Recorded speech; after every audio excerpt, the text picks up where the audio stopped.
ينفعش ابنك يكون في صف اول ومش حافظ الحاجات دي، هتتعبوا مع بعض. اقسام الكلمه، ايه هي يا مس نشوى اقسام الكلمه؟ اقسام الكلمه 3. يعني ايه؟ خلوني كده اوصلها لكم ببساطه خالص عشان تعرفوا توصلوها للاطفال. يعني الكلمه اللي احنا بنقراها في الكتاب دي 3 انواع. اول نوع اسمه اسم، تاني نوع اسمه فعل، تالت نوع اسمه حرف. يبقى الكلام اللي احنا بنقراه كله يا اما اسم يا اما فعل يا اما حرف، ما بيخرجش عن ال3 انواع دول. فما ينفعش ابنك يكون في صف اول وما يعرفش اقسام الكلمه. يا جماعه الامهات اللي لسه ولادهم ما بيعرفوش يقراوا لسه بيتعلموا في الحروف في صف اول، ده احنا مالناش دعوه بيهم.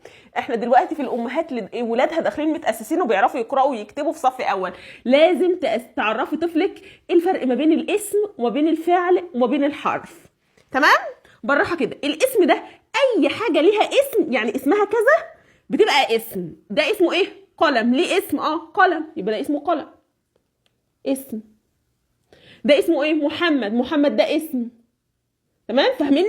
يبقى اي حاجه موجوده. قولي له مثلا، قولي لابنك ده اسمه ايه؟ باب، يبقى باب ده اسم. تمام؟ قولي له كده ده اسمه كتاب، يبقى اسم. كتاب دي اسم. الفعل بقى، الفعل ده حاجه احنا بنعملها ازاي؟ انت عملت ايه النهارده؟ انت شربت؟ يبقى شرب دي فعل. طب عملت ايه النهارده كمان؟ لعبت؟ يبقى لعبه دي فعل. يبقى الفعل حاجه احنا بنعملها. طيب الحرف، عندنا الحرف حروف الجر وحروف العطف، يبقوا صغننين خالص. حروف الجر في ومن والى وعن وعلى والباء والكاف واللام. حفظيها له كاغنيه كده وهتحتاجوها بعدين. انا حفظها له بس دلوقتي وانتوا هتحتاجوها بعدين. وحروف العطف الواو والفاء وثم واو. تمام؟ فما ينفعش ابنك يكون في صف اول ومش حافظ الحاجات دي، هتتعبوا مع بعض. يبقى صف اول لازم يعرف الحاجات دي. طيب انا بشرح لطلاب صف اول اللي هم معايا القاعده دي كبدايه كده بالاسلوب اللي انا قلت لكم عليه ده. طيب بعمل ايه بقى بعد كده؟ هقول لكم بعمل ايه. بخليهم يفتحوا صفحه فاضيه، بقسمها كده: اسم، في اول مجموعه اسم، تاني مجموعه اكتب فيها فعل، تالت مجموعه اكتب فيها حرف. وبعدين هقول لهم بقى في الواجب او في الحصه هاتولي 5 اسماء، فهم بقى يقعدوا يفكروا 5 اسماء. بقسمها كده. محمد، محمد اسم، فيكتب. ايه تاني؟ ده اسمه قلم. قلم، شطور، برافو عليك. ايه تاني؟ كتاب. وهو يدور من دماغه حوالين من الحاجات اللي هو شايفها ويكتبها. تمام؟ الفعل حاجه انت عملتها. انت عملت ايه النهارده؟ شربت، يبقى شرب، برافو عليك يا شطور انت. ايه تاني؟ كتب، انت كتبت. يلعب، لعب. فده الفعل. يكتب لي 5 افعال ويكتب لي 5 حروف يكون حافظهم: في وعن وعلى والى. تمام؟ القاعده دي هتوفر عليك كتير جدا.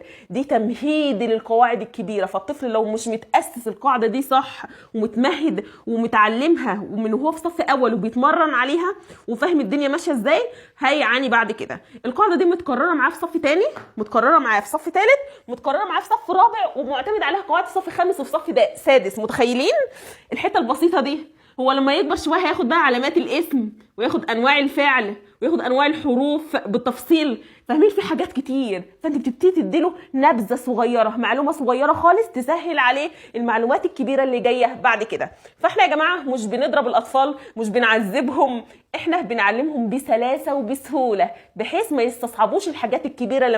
لما يروح صف تاني ويلاقي قاعده انواع الفعل، فعل ماضي مضارع امر، ما يستصعبش القاعده دي. لا لا لا، ده هو عارف عنها معلومات بسيطه. المعلومات البسيطه دي هي اللي بتسهل عليه الحاجات الكبيره بعد كده. فقاعده اساسيه: ما ينفعش ابنك يكون في صف اول ومش عارف الحاجات دي. بس كده. والناس اللي كانت بتسال على مكاني، انا موجوده في المدينه المنوره العزيزيه، حي الدفاع بالتحديد. متاح حضوري ومتاح اونلاين، متاح استضافه في البيت كمان. اي حاجه كلميني.